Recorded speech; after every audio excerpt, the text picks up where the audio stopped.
Hello guys. हमारे YouTube channel follow the exam में आप सभी का हार्दिक स्वागत है। और दोस्तों, आपसे मेरी एक रिक्वेस्ट है कि आप हमारे चैनल फॉलो दी एग्ज़ाम को ज़्यादा से ज़्यादा अपने दोस्तों में स्टडी ग्रुप में शेयर करें, सब्सक्राइब करें तथा बेल आइकन को भी प्रेस करें। और दोस्तों, 1 सितंबर 2020 के करंट अफेयर्स में हमारा आज का फर्स्ट क्वेश्चन है, एससीओ रक्षा मंत्रियों की बैठक कब आयोजित होगी। तो दोस्तों, इसका आंसर है हमारा ए। ये जो हमारी बैठक है ये 4 से 5 सितंबर को आयोजित की जाएगी। और ये कहाँ पे आयोजित की जाएगी, तो ये मॉस्को रसिया में आयोजित की जाएगी। और एससीओ के बारे में बता दूं, एससीओ की फुल फॉर्म है संघाई कॉरपोरेशन ऑर्गेनाइजेशन। और इसका हेडक्वार्टर कहाँ पे है, तो इसका हेडक्वार्टर है बीजिंग चाइना में। और इसकी स्थापना हुई थी 15 जून सन 2001 को। इसमें चीनी प्रतिरूप भी भाग लेंगे, ये जो बैठक आयोजित की जाएगी एससीओ की। तो दोस्तों, इसी के साथ हमारा नेक्स्ट क्वेश्चन है सेकंड नंबर का, कि बैंक बोर्ड ब्यूरो ने अगले स्टेट बैंक ऑफ इंडिया अध्यक्ष के रूप में किसके नाम की सिफारिश की है। तो दोस्तों, इसका आंसर है हमारा सी। ये जो हमारे अगले नए अध्यक्ष हैं जिनकी सिफारिश की गई है, ये हैं दिनेश कुमार खारा। तो दोस्तों, प्रेजेंट में एसबीआई के जो चेयरमैन हैं वो हैं रजनीश कुमार। और रजनीश कुमार की जगह पर ये लेंगे जिनका नाम है दिनेश कुमार खारा।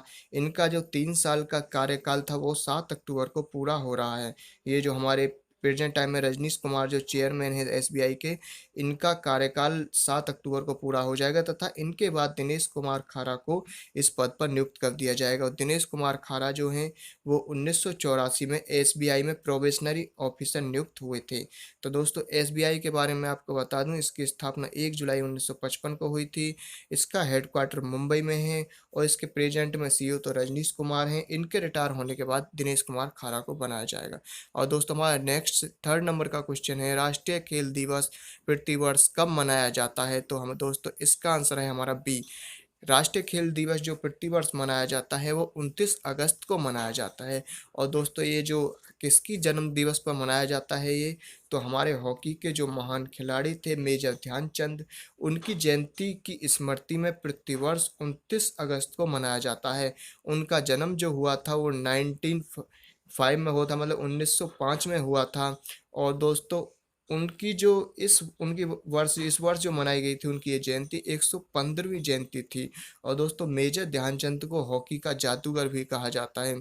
एक बार इनके खेल से प्रभावित होकर मेजर ध्यानचंद के खेल से प्रभावित होकर जर्मनी का जो हिटलर था, उसने कहा था कि आप हमारी तरफ से खेलिए, हम आपको अपनी आर्मी में किसी ऊंचे पद पर नियुक्त कर देंगे, लेकिन इन्होंने इससे मना कर दिया था। तो दोस्तों, इसी के साथ हमारा फोर्थ नंबर का क्वेश्चन है, किस राज्य सरकार ने प्रतीक्षा प्रथम समुद्री एम्बुलेंस का गठन किया है। तो दोस्तों, इसका आंसर है हमारा ए। तो ये केरल के द्वारा स्टार्ट किया गया है प्रथम समुद्री एम्बुलेंस।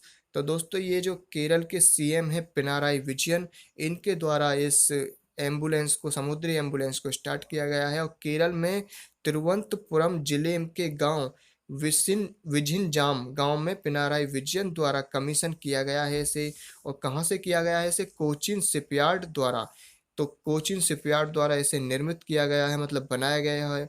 और ये 3 समुद्री एम्बुलेंस नौकाओं की श्रृंखला है जिसे 6.08 करोड़ की लागत के साथ समुद्र में दुर्घटनाओं के जो होती है मछुआरों की, उसे रोकने के लिए किया गया है, मतलब उनके जीवन को बचाने के लिए इसे स्टार्ट किया गया है। तो दोस्तों, इसी के साथ हमारा नेक्स्ट 5 नंबर का जो क्वेश्चन है वो है कि राष्ट्रीय खेल पुरस्कार की कुछ श्रेणियों के लिए बढ़ी हुई पुरस्कार राशि के संबंध में गलत विकल्प को पहचानिए।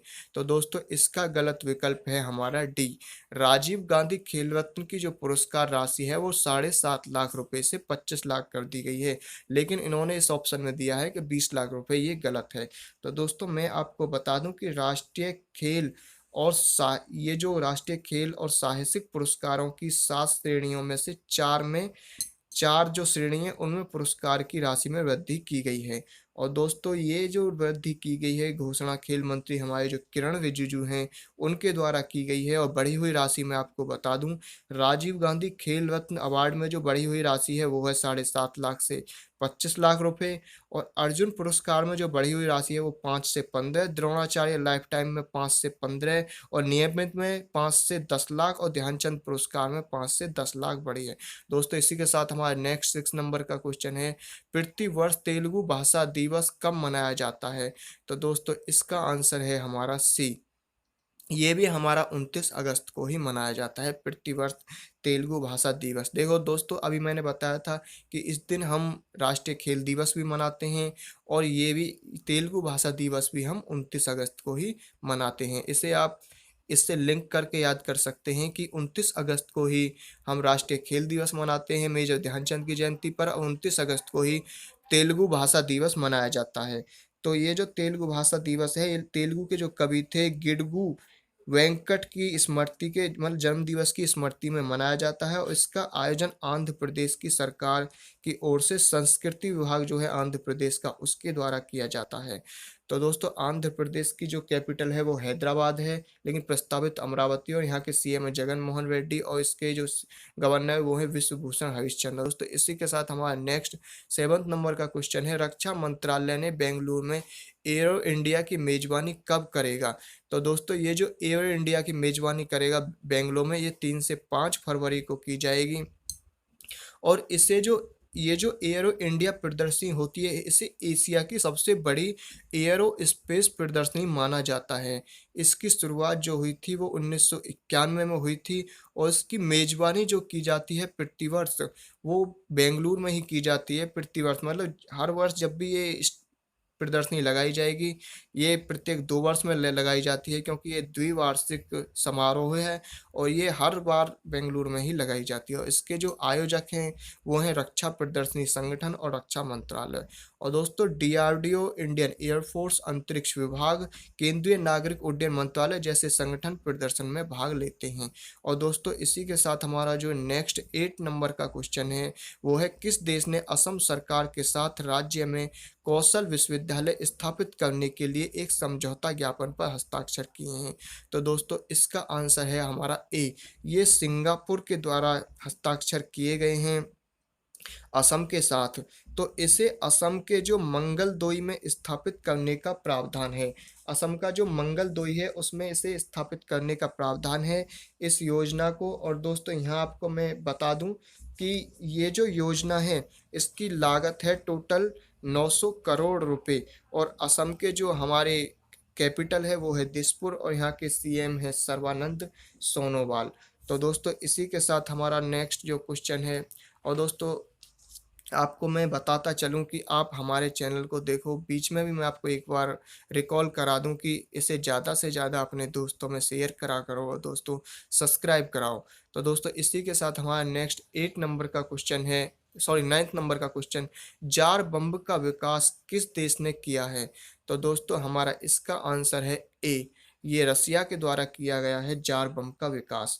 और रूसी परमाणु ऊर्जा एजेंसी जो है रोसाटॉन ने इसका 40 मिनट के से अधिक का वीडियो वायरल किया है, जिसमें दुनिया के सबसे शक्तिशाली और सबसे बड़े हाइड्रोजन बम को दर्शाया गया है। यह जार बम, इसे जार बम्बा या जार बम कहा जाता है, मतलब रसिया के द्वारा। और पहली बार इसका जो परीक्षण हुआ था वो 30 अक्टूबर 1961 को किया गया था, और यह पहली बार नोवा जेमलिया आर्कटिक महासागर के एक द्वीप पर परीक्षण किया गया था। और उसे 4000 मीटर की जो ऊंचाई है उससे भी ऊपर यह एक उज्जवल फ्लैश के साथ विस्फोट हुआ था, जो अभी फिलहाल में जो वीडियो वायरल हुआ था। और रूस की जो कैपिटल है वो मॉस्को है, इसकी करेंसी रूबल है, इसके प्रेसिडेंट है व्लादिमीर व्लादिमीर पुतिन। और दोस्तों इसी के साथ हमारा नेक्स्ट और 10th नंबर का लास्ट क्वेश्चन है, हाल ही में किस शहर में प्लास्टिक अपशिष्ट निपटान सुविधा का उद्घाटन किया गया है? तो दोस्तों हमारा इसका आंसर है कोच्चि। तो इसका जो उद्घाटन किया गया है प्लास्टिक अपशिष्ट निपटान सुविधा का, ये कोच्चि में स्टार्ट किया गया है। तो दोस्तों यह सुविधा विभिन्न रिसाइकलिंग विकल्पों के लिए किया जा रहा है। इस इस सुविधा का उद्घाटन दक्षिणी नौसेना कमान के जो हमारे फ्लैग ऑफिसर हैं, commanding in chief vice admiral A K. Chawla ने किया है। और इस पायलट परियोजना को कोचीन शिपयार्ड लिमिटेड (सीएसएल) मतलब कोचीन शिपयार्ड लिमिटेड द्वारा एक कॉर्पोरेट सोशल रिस्पॉन्सिबिलिटी (सीएसआर) परियोजना के रूप में एर्नाकुलम में शुरू किया गया है, जिससे प्रति घंटे लगभग 150 किलो प्लास्टिक को रिसाइकिल किया जा सकता है। तो दोस्तों, आज के लिए धन्यवाद। So thanks guys.